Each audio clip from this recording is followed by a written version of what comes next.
You text someone. They read it. No reply comes. An hour passes. Then a day. Then you stop checking. You tell yourself it doesn't matter. But some part of you keeps replaying it, searching for what you did wrong. That feeling has a name, and it is far older than phones or words or even fire. Being ignored is not a modern inconvenience. It is one of the oldest threats your brain knows how to detect. Your ancestors lived in small bands, sometimes as few as 30 people. There was no calling a stranger for help. There was no walking to the next town. If your group turned away from you, there was no group at all. Just you, alone, against weather, predators, and hunger. For most of human history, exclusion was not an inconvenience. It was often a death sentence. That is why your brain built an alarm system for it. In 2003, psychologist Naomi Eisenberger ran an experiment that changed how scientists understood social pain. She put people inside a brain scanner and had them play a simple ball-tossing game with 2 other players. Except the other players were not real. They were part of the program. Partway through, they stopped throwing the ball to the participant. Nothing dangerous happened. No one said a cruel word. The person was simply left out of a game.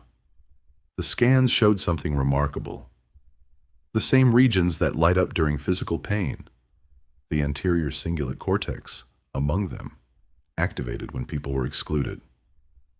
Your brain does not have a separate system for social rejection. It borrows the one built for injury. Being ignored does not just feel bad. Neurologically, it hurts.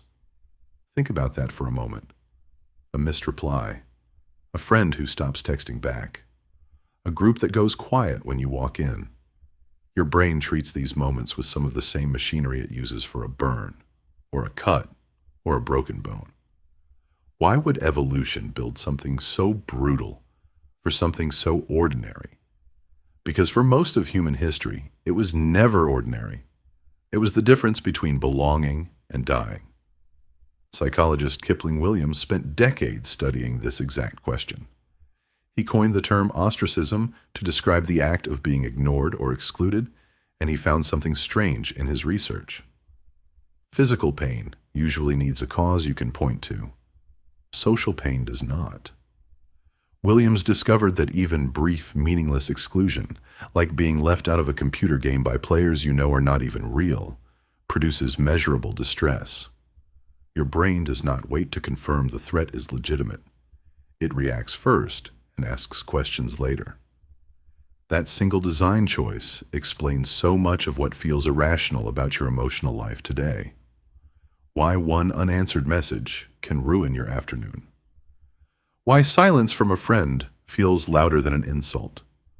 Why being left on read by someone you barely know can still sting. Your brain is not overreacting. It is running code, written for a world where being overlooked by your group meant your odds of survival dropped sharply. But there is a twist, and it is the part most people never learn.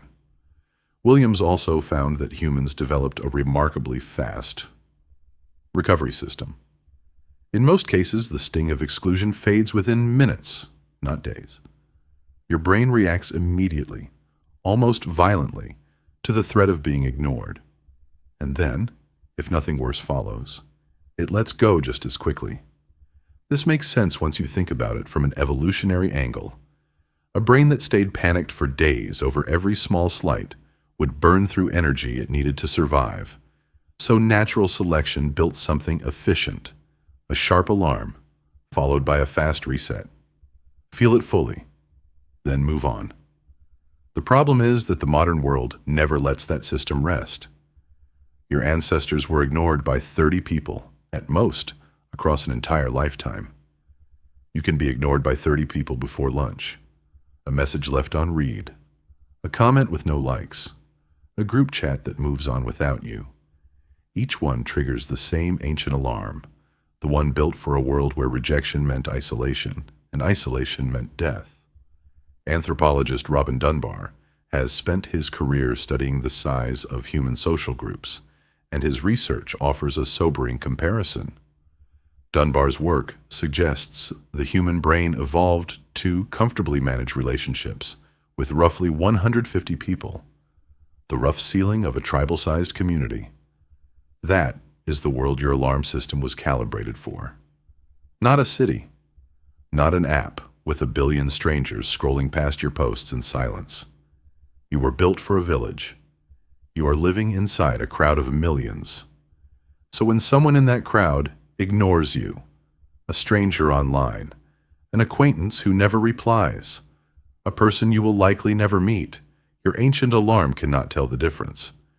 It does not know the difference between a tribe member turning away from the fire and a stranger closing an app. To your nervous system, ignored is ignored. There is something almost tender in this fact, once you sit with it. The very thing that makes rejection sting is the same thing that once kept your ancestors alive. The pain is not a flaw. It is proof that you were built to belong, wired for connection so deeply that its absence registers as injury.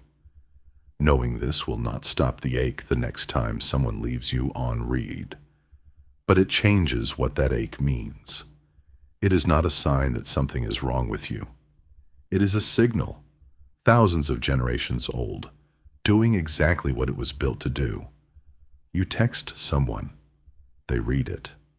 No reply comes, and somewhere beneath the silence, an ancient alarm goes off, not because you were broken, but because you were built, from the very beginning, to need to be seen.